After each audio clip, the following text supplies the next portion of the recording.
E para analisar os destaques do dia está, como sempre, às terças-feiras, João Ferreira Marques, Managing Director da White Star. João, bom dia. Começando por esta questão dos ratings, acaba por ser um pouco, não sei se feliz ou infelizmente, recorrente, mas a verdade é que com mais corte ou menos corte, se não houver uma solução compacta e em uníssono por parte dos líderes europeus, os ratings nesta altura, e para tentar inverter esta situação, acabam por ser insignificantes, ou não? Sim, de facto. Temos agora também visto uma posição das agências de rating que é já normal nos últimos 12, 24 meses, uma posição de destaque. Parece que agora se colocam também como algumas entidades de lobby ou de pressão para que algo aconteça. Não vejo isso como negativo, porque se de antes algumas notícias eram tomadas, alguns downgrades eram tomados como surpresa, agora penso que estão a fazer o contrário, estão à cabeça a avisar que se algo não acontecer de positivo, que de facto esses downgrades irão acontecer. E o que vemos basicamente na prática, tirando as agências de rating, é que realmente existe algum fundamento naquilo que eles dizem, porque as medidas que temos vindo agora a falar e que têm sido anunciadas não resolvem de todo, nem tiram o risco imediato, a pressão imediata dos mercados em relação às dívidas, nem há uma posição conciliadora para tentar chegarmos a uma solução. Aqui também entra uma questão mais técnica, que em relação às agências que estão sempre a falar dos downgrades, que é algo que muitas vezes puramente tecnicamente, não é correto, porque estão sempre a falar dos ratings de longo prazo quando têm preocupações de curto prazo. Mas, de qualquer forma, isto é apenas um aspecto técnico que já se tornou habitual recentemente e isso também cria alguma volatilidade. E é daí que vêm algumas críticas mais fundamentadas e sólidas à posição das agências, que é exatamente a volatilidade dos ratings de médio e longo prazo. Mas de facto o que está a passar é que as agências estão só basicamente a anunciar um futuro próximo, porque também vemos que nada acontece, não é? Olhando, por exemplo, para esta cimeira da última semana e pegando num dos responsáveis por uma das agências de rating, a S&P 500, dizia que terá que ocorrer algo mais sério ou um choque maior, penso que foi esta a expressão utilizada, para que os líderes europeus possam, de alguma forma, e passo a expressão, acordar para a realidade. Mas a verdade é que temos assistido a um agravamento da situação no último ano e mesmo assim não tem pelo menos em termos concretos e objetivos, não tem suscitado qualquer tipo de medida concreta por parte dos líderes europeus. Quer dizer, temos vindo a ver uma série Parece que é preciso realmente um choque sério, e quando dizemos um choque sério é o que é mais um país a precisar de ajuda externa, o fim do euro. Potencialmente. O problema que se coloca é que esta situação de se tentar arrastar uma potencial solução, agora também podemos dizer que não há uma solução, não há uma solução A, B ou C e que por simplesmente não se está a tomar medidas para chegar lá.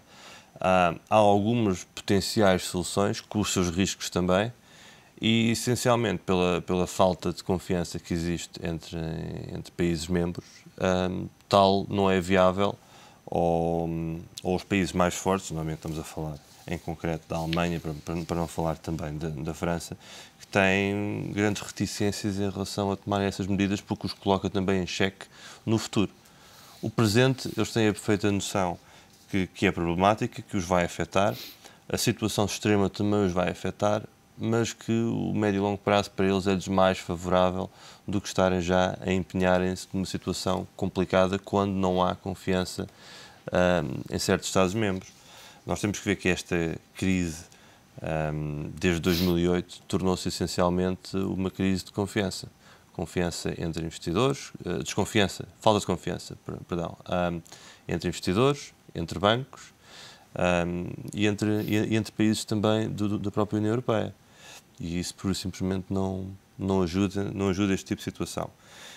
E as agências de rating, o que estão a dizer, nesse caso, esse analista da S&P, é, por simplesmente, parece que para serem tomadas decisões mais firmes ou que sejam algum tipo de pré-solução, o que eu diria, provavelmente o que os mercados ou que quem está nas agências ou nesse tipo de função, seria alguma solução mais à semelhança do que se viu nos Estados Unidos, a nível de intervenções do Banco Central, etc. E que por isso simplesmente não se vê. Não se vê. Parece que as agências de rating deveriam... Os avisos têm sido imensos e têm sido quase diariamente nas últimas semanas. Mas parece que as agências de rating poderiam ter outro papel mais... uma espécie de consciência mais forte para alertar estes líderes europeus que continuam sem soluções. Não ou parece, é insignificante? Não parece, quer dizer, temos de ter a entender que o que é uma agência de rating, estamos a falar de uma entidade privada com poderes agora nos mercados que se notam ou que são pelo menos mais públicos. Eu diria talvez que certos desses poderes são inflacionados, que não são assim tão fortes quanto isso, porque por isso simplesmente estaríamos a dizer que os investidores, ou que a maior parte dos investidores não pensaria pela própria cabeça. Não tem que ser, portanto, uma espécie de conselheiro, uma agência de rating? Não vejo que não. A dimensão que elas tomaram dá-lhes uma importância muitas vezes a esse tipo de interpretação. Mas temos que ver que as agências de rating seguem metodologias. Para os ratings terem algum tipo de standardização ou algo semelhante para que se possa comparar ratings, etc., eles não fazem uma análise económica nem a nível de aconselhamento futuro, etc. Muitas vezes poderá-se dizer que as medidas que eles falam ou recomendam não são potencialmente as mais corretas. O que estamos a falar é que eles têm, para poderem dar ratings, têm a metodologia deles e seguem esse tipo de terminologia. E não vejo que seja que sejam tomados como receitas ou como as medidas corretas que terão de ser tomadas. Por isso, desse ponto de vista, não. Deverão ser, pura e simplesmente, vistas como sinais de aviso para potenciais riscos futuros. E, pura e simplesmente isso. Uma última questão, João. E como trabalhaste na City Londrina, parece que esta posição de David Cameron preocupa mesmo o coração financeiro do Reino Unido. Temos que ver o coração financeiro. A City, basicamente, estamos a falar de um centro financeiro com grande músculo e que, por isso, simplesmente, não é um centro financeiro britânico.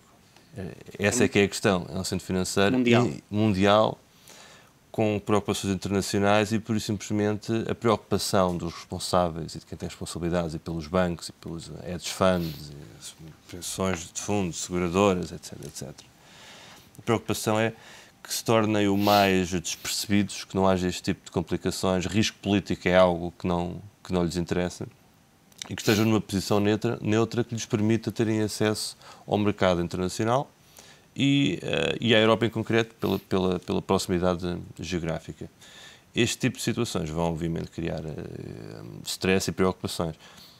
Não acredito que tenham já qualquer tipo de repercussão nos negócios, no curto prazo. Estamos a falar de uma parte dessas instituições são internacionais, não são até britânicas, mas é óbvio que lhes levantem imediatamente sinais de preocupação e daí esse tipo de comentários. Muito obrigado, João, pela tua análise. João Ferreira Marques, Managing Director da White Star.